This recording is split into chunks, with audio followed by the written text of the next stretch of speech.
New York, a city built by immigrants, a city situated in America where generations after generations of immigrants have fought for their rights to take an equal part of society.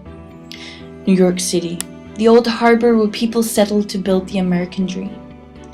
A city that attracts people from all over the world with different dreams and cultures. This creates a gap between the people of New York, which leads to a problem. How is it possible for them to live side by side when the only thing they have in common is the city they have chosen to settle in? To cope with this, immigrants tend to gather in communities as Chinatown, Little Italy, Washington Heights, and many more, where they can socialize with people of the same cultural background. They are called African Americans, Chinese Americans, or Jewish Americans, and so their nationality becomes their identity.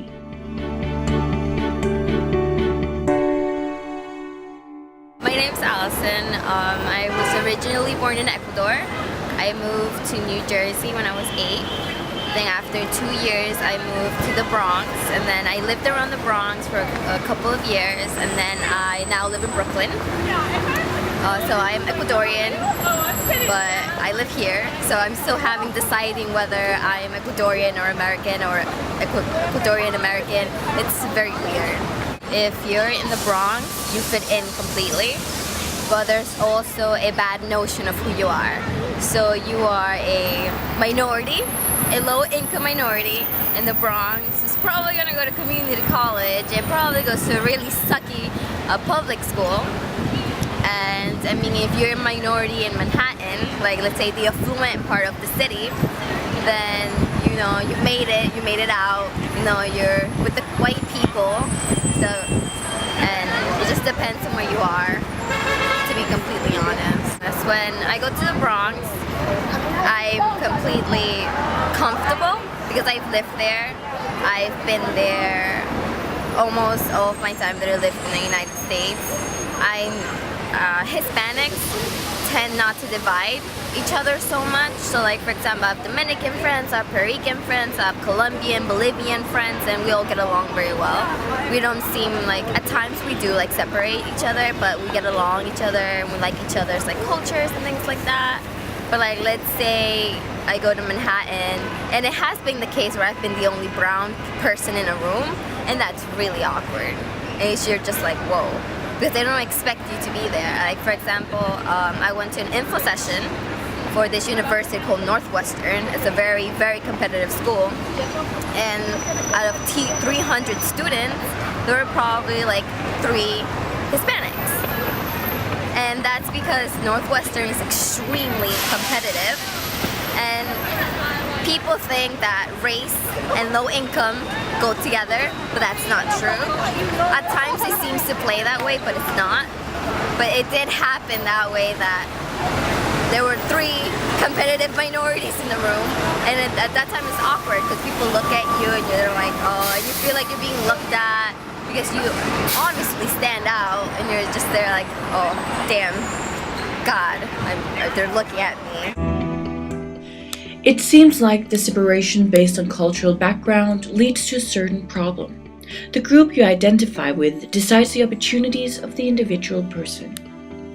To identify with people of your own nationality and culture makes you feel secure in a city different from your home, but the separation that follows will also lead to other people labeling you. In the Bronx, you have this bad notion of white people. It's like, it's you against them. You know, it's like, so it's like you feel like they label you as ghetto automatically. And that whole notion of ghetto goes with Hispanics and blacks. So I started meeting more white people as I came to high school. And when I started hanging out with Caucasians, I became one of them, and I stopped. And some of my Hispanic friends labeled me as a traitor when I started hanging out with Caucasians. So, for example, the way that I speak. When I moved here, I had a very thick accent and I didn't like it. So I've perfected my speaking to not have an accent anymore. And that's not because I'm ashamed of my culture. That's just because when I'm speaking to somebody, I want that person to be able to understand when I'm talking. I want to be eloquent. But some Hispanics tend to say, oh, you speak like a white person does. So they have this very like crooked understanding that speaking correctly means being white. Or like if you don't speak with slang, you're speaking white. If you have a vast vocabulary, you're speaking white. And you just feel like even your own Hispanic friends are labeling you against them. So now you're like, where do I stand? Now am I in the middle? Because I know I'm not in the middle. I'm Ecuadorian, I was born there, and I love my culture, but I just don't like the labels and the whole, it's either we or them. This problem also goes the other way. Well, I would say that as a white person in New York City who lives in Washington Heights, which is a predominantly Dominican Latino community, well, our kids went to school in a predominantly Latino community where they were in the minority, only 4% non-Dominican families. So as a parent in that school, I felt often like an outsider and viewed as an outsider by the Dominican parents, many of whom couldn't speak English, so I couldn't communicate with them and they couldn't communicate with me. And I did often feel that they made assumptions about me because I was a white person. This means that even though Caucasians are the majority in New York and the United States of America, they can feel alienated when they are in certain communities become the minority. This is not a colored problem, it is a problem to the nation. Immigrants have been living side by side in New York for the past 400 years, but where do they stand today? How is it still possible to live in separate communities after this many years together?